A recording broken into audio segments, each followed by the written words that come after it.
তীব্র তাপদাহে অতিষ্ঠ জনজীবন জনসাধারণকে কিছুটা স্বস্তি দিতে কুটুমবাড়ি ও আইল্যান্ডিয়ার মন্টওয়াকের সাধারণ সম্পাদক নুরুল কবির পাশার পক্ষ থেকে খাবার স্যালাইন শরবত এবং উড স্যালাইন বিতরণ করা হচ্ছে সমুদ্র সৈকতের সুগন্ধা পয়েন্টে। আমি এই মুহূর্তে অবস্থান করছি সৈকতের সুগন্ধা পয়েন্টে। আপনারা দেখতে পাচ্ছেন সৈকতের বেড়াতে আসা পর্যটক, শ্রমিক এবং টমটম ওয়ালাদের কাছে এই সুপ্রিয় পানি এবং শরবত স্যালাইন বিতরণ করা হচ্ছে। আমি এখন কথা বলতে চাইব ওয়াকের সাধারণ সম্পাদক নুরুল কবির পাশার সাথে।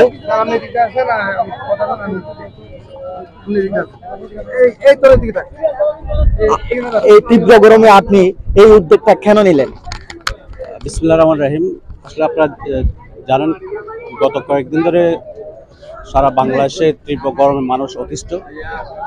কক্সবাজার পর্যটন এলাকায় এখানে যারা পর্যটক আসে, যে আপনারা দেখতে পাচ্ছেন অনেক পর্যটক গোসল করে উঠছে, তারা অনেক তৃষ্ণার্ত এবং পর্যটক সহ যারা স্থানীয় মানুষ আছে, রিক্সাওয়ালা, টমটমওয়ালা সহ সবাই আসলে তীব্র গরমে অতিষ্ঠ হয়ে গেছে। তাদের জন্য সামান্য একটু আমাদের প্রয়াস, কুটুমবাড়ির একটু প্রয়াস, আমরা চেষ্টা করতেছি মানুষের মাঝে একটু সচেতনতা বৃদ্ধির জন্য। মানুষ যেন এই তীব্র গরমে মানুষ একটু ওট স্যালাইন খায় পানি মিশিয়ে, এবং তাদেরকে আমি শরবত বিলি করছি, তাদের পানি মিনারেল ওয়াটার দিচ্ছি এবং সাথে একটা ওট স্যালাইন দিচ্ছি।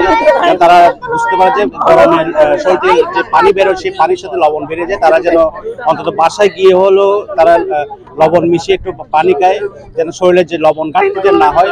মানুষ এখন হিট স্ট্রোক করতেছে। সব মিলিয়ে আসলে আমরা একটা মানবিক কাজ করছি আর চেষ্টা করতেছি মানুষের কাছে থাকার জন্য। আপনারা জানেন সব কুটুমবাড়ি সবসময় মানুষের কাছে থাকে, যে কোনো দুর্যোগে মানুষের পাশে থাকে। আপনার কোভিড-19 দিয়ে শুরু করে ঘূর্ণিঝড়ের সময় এবং আজকে যে গরমে মানুষ অতিষ্ঠ, এখানেও আমরা মানুষের পাশে আসছি। আমরা চেষ্টা করতেছি মানুষের কাছে থাকার জন্য। ধন্যবাদ আপনাকে। আমি কথা বলছিলাম কুটুমবাড়ির স্বত্বাধিকারী এবং মানবিক কাজ করছেন তার সাথে। এখন আমি কথা বলতে চাইবো একজন পর্যটকের সাথে।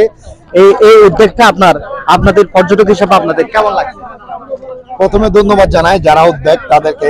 আসলে এই উদ্যোগটা আমাদের পর্যটকদের জন্য অত্যন্ত একটা সুবিধাজনক হয়েছে, যে তীব্র গরমে মানুষ অতিষ্ঠ হয়ে গেছে। এই আয়োজনটা যারা করেছে তাদেরকে আবারও আমাদের পর্যটনের পক্ষ থেকে ধন্যবাদ ও কৃতজ্ঞতা জানাচ্ছি। খুব ভালো লাগছে এই উদ্যোগটা আমরা দেখি।